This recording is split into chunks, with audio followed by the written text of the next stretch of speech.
حضرت ابو ہریرہ رضی اللہ تعالیٰ عنہ نے کہا کہ رسول اللہ صلی اللہ علیہ وسلم نے فرمایا،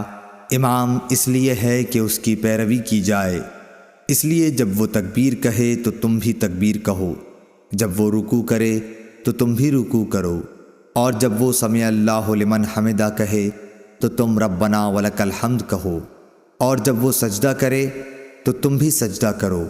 اور جب وہ بیٹھ کر نماز پڑھے تو تم سب بھی بیٹھ کر نماز پڑھو۔ صحیح بخاری حدیث نمبر 734۔